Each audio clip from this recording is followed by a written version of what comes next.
खुशी अपार और हमारे घर चारी लला पैदा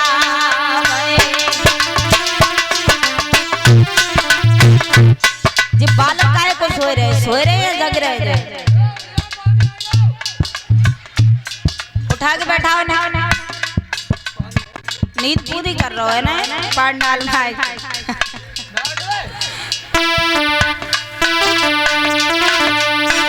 ताली बजाते बोलो सब लोग और मैया नाच ले आज ऐसो मत करो कोई बूढ़ी अम्मा तुम ही नाच ले आज भगवान राम को जन्म भयो थोड़ी तो शर्म करो अरे दशरथ घर खुशी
शर्म लग रही है तो कोई बात नहीं अगर शर्म न लगे अगर आज के बाद कहूँ ना नाचो तो मत ही नाचियो अगर नाचो ना तो मत नाचियो और नाचो तो खड़ी हो जाइयो जरूर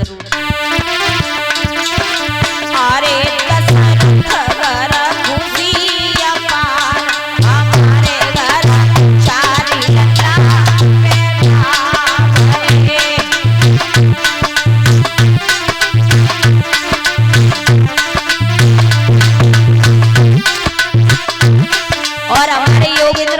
बहू कहाँ है हमारी भाभी कहाँ बैठी खड़ी है जाओ तुम्हें माई कसम हो ठाड़ी हो जाइए नहीं कहा दू अगर मानती हो तो ठाड़ी है जाओ नहीं मानती हो तो कोई बात नहीं अरे दशरथ घर खुशी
जनक महाराज ने देश विदेशों में पत्र भिजवाए, हर जगह पत्र गया। एक पत्र विश्वामित्र के आश्रम आजमगढ़ पर गया, और इधर जब आजमगढ़ पर पत्र गया है तो महाराज विश्वामित्र ने राम लक्ष्मण को साथ लिया, सीता स्वयंवर देखने के लिए चलने लगे हैं कि पाते ही खबर स्वयंवर की और श्री जनक राज के धाम चले।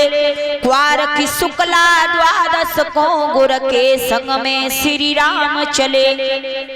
क्वार की शुक्ल पक्ष द्वादशी वाले दिन भगवान श्री राम लक्ष्मण गुरु विश्वामित्र के साथ में चले सीता स्वयंवर देखने के लिए, और आगे बढ़े भगवान श्री राम। क्या जहाँ की आ रही है?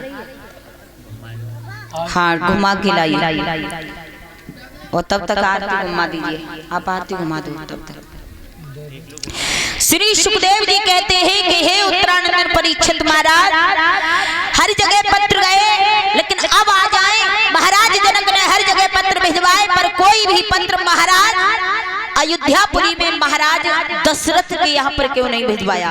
क्योंकि महाराज दशरथ भी तो जाने माने राजा थे, उनके यहाँ भी पत्र भिजवाना चाहिए था, लेकिन महाराज जनक के यहाँ पत्र नहीं भिजवाया। इसका कोई कारण था। क्या कारण था? एक बार की बात श्री सुखदेव जी कहते हैं, हे उत्तरानंदन परीक्षित महाराज, जनकपुरी में एक महात्मा तपस्या करने आए।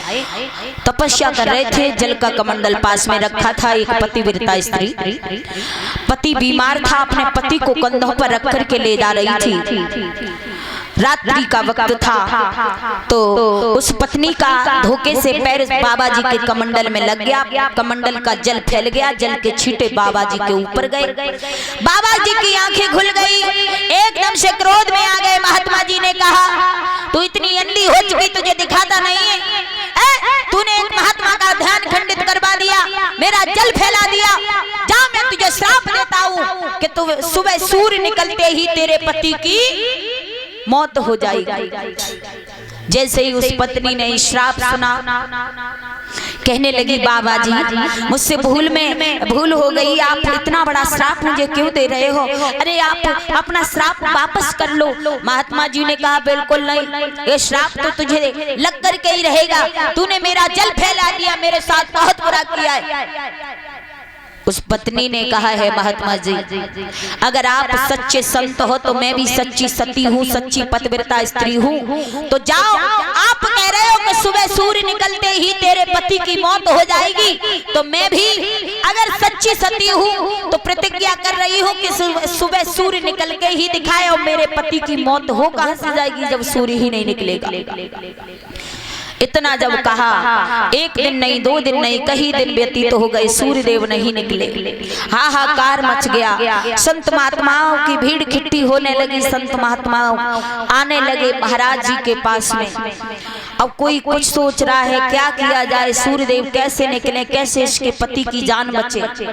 तो महाराज एक महात्मा जी, उन्हीं महात्मा जी ने बताया कि हाँ, एक उपाय है कि अगर कोई सच्ची पतिव्रता स्त्री इसके पति के ऊपर कच्चे धागे को घड़े में बांध करके कुआं से पानी भर के इसके पति के ऊपर छिड़कावा लगा देगी, तो न तो इसके पति की मौत होगी और सूर्य देवी भगवान निकल आएंगे। इतना काम कोई करे। ये खबर चारों तरफ फैलाई गई। ये खबर फैलती फैलती अयोध्यापुरी में पहुंची। अयोध्या में महाराज दशरथ ने सुना तो अपनी पत्नी कौशल्या को आज्ञा दी और कहा, आप जाओ, ये काम करके आओ। कौशल्या चली तो कौशल्या की एक दासी थी मेहतरानी, भाग करके आई, बोली, महारानी जब आपके दास दासियां ये काम कर सकते हैं तो आपकी क्या जरूरत है जाने की? आप घर में बैठिए और मैं जाऊंगी ये काम करने के लिए। उसी समय अयोध्या की मेहतरानी गई, कच्चे धागे को घड़े में बांधा, कुआं से पानी भर के और उसके पति के ऊपर छिड़कावा लगाया। उसके पति की भी मृत्यु नहीं हुई और सूर्य देव हुई निकल आए। बोलिए भक्तवत्सल भगवान की। अब महाराज यही कारण था जो महाराज जनक ने अयोध्या में पत्र नहीं भेजा। महाराज जनक ने सोचा जब इतना बड़ा काम मेहतर कर सकते हैं तो फिर बोलो धनुष भी तो